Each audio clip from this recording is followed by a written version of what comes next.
Assalamualaikum warahmatullahi wabarakatuh. Alhamdulillahirabbil alamin. Puji syukur kehadirat Allah Subhanahu wa taala. Senantiasa kita bersyukur kepada Allah Subhanahu wa taala yang telah memberikan kehidupan, yang telah memberikan kesehatan, yang telah memberikan kenikmatan jasmani maupun rohani kita. Salawat serta salam kita aturkan kepada junjungan kita Nabi besar Muhammad SAW, yang mana telah berjuang dalam syakaratul mautnya, masih mengingatkan atau masih memikirkan nasib-nasib para umatnya Nabi Muhammad SAW berjuang dengan jiwa dan raganya, bertaruh nyawa, mengorbankan segala jiwa dan raganya hanya untuk umat-umatnya. Maka dari itu kita senantiasa harus patuh, harus mengikuti ajaran-ajaran Nabi Muhammad SAW, yang mana itulah ajaran yang paling penting, ajaran dari Allah Subhanahu wa taala yang menciptakan langit dan bumi. Dan pada kesempatan kali ini kita akan menjabarkan atau menganalisa atau menafsirkan sebuah zikir Asmaul Husna dari sifat-sifatnya Allah yang ke-25 yang bernama Ya Mujilu.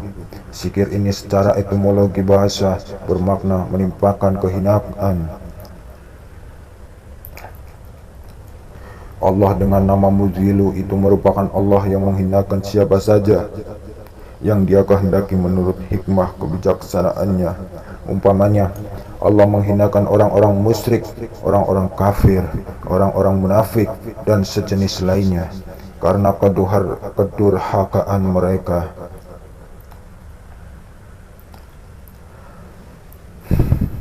Allah Subhanahu wa taala adalah zat yang menundukkan orang-orang yang dikehendakinya dengan jalan menghinakannya, berakhlak dengan ungkapan nama ini mengharuskan seseorang agar memuliakan kepada siapa saja yang diperintahkannya supaya dimuliakan, dan menghinakan kepada siapa yang diperintahkan supaya dihinakan. Allah memiliki otoritas untuk memuliakan dan menghinakan hamba-hambanya.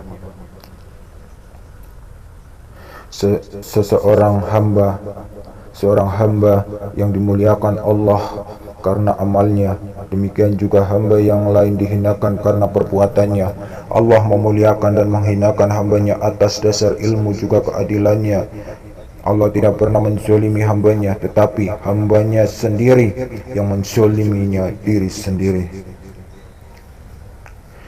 Dalil zikir Ya Mujilu sangat banyak ayat yang menjelaskan zikir ini. Di antaranya disebutkan dalam firman Allah Subhanahu wa taala, engkau memuliakan siapapun yang engkau kehendaki, dan engkau hinakan siapapun yang engkau kehendaki. Di tangan engkaulah segala kebajikan. Sungguh engkau maha kuasa atas segala sesuatu.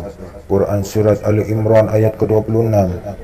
Bukan hanya itu, juga di dalam Al-Quran dijelaskan bahwa orang-orang yang menjauhkan diri dari Allah Subhanahu wa taala dan mengingkari ayat-ayat Allah Subhanahu wa taala akan ditimpakan kehinaan. Salah satu dari mereka adalah orang-orang Yahudi. Sebagaimana diceritakan dalam Al-Quran, mereka diliputi kehinaan di mana saja mereka berada, kecuali jika mereka berpegang pada tali agamanya Allah Subhanahu wa taala dan tali perjanjian dengan manusia. Mereka mendapat murka dari Allah dan selalu diliputi kesengsaraan. Quran Surat Ali Imran ayat ke-112. Fadilah zikir Ya Mujilu diantaranya, dan kelebihan-kelebihan khasiat Ya Mujilu. Yang pertama,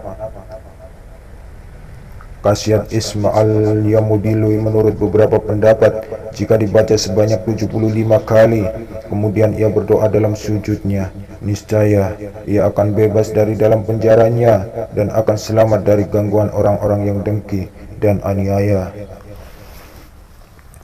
Yang kedua, orang-orang yang mewiridkan zikir yang mudilu setiap hari, insya Allah si penghutang akan sadar dan akan membayar hutangnya kembali. Yang ketiga, seseorang yang mewiridkan yang mudilu sebanyak 75 kali kemudian sholat dan di dalam sujudnya menyebutkan nama orang yang ditakuti itu dengan ancaman insya Allah Subhanahu wa ta'ala akan menyelamatkan darinya pensyuliman dan musuh-musuhnya itu. Yang keempat, seseorang yang rutin mengamalkan yamuzilu sebanyak 1000 kali pada tiap-tiap hari selama 7 hari, insya Allah akan dijauhkan dari musuh-musuhnya. Yang kelima, seseorang yang rajin mewiridkan yamudilu sebanyak 75 kali berulang-ulang kali, insya Allah Subhanahu wa ta'ala akan menghindarkan daripadanya aniaya orang-orang yang hasad dan dengki kepadanya. Allah akan memeliharanya dan melindunginya selama orang itu mau dan memohon kepada Allah Subhanahu wa ta'ala dan berlindung kepada Allah Subhanahu wa ta'ala.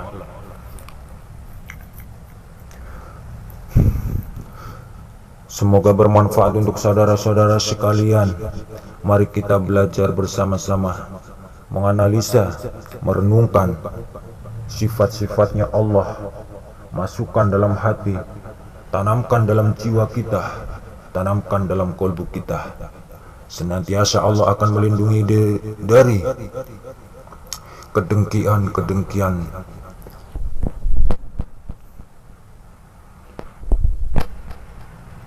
Akhir kata dari saya, wabillahi taufik wal hidayah. Wassalamualaikum warahmatullahi wabarakatuh.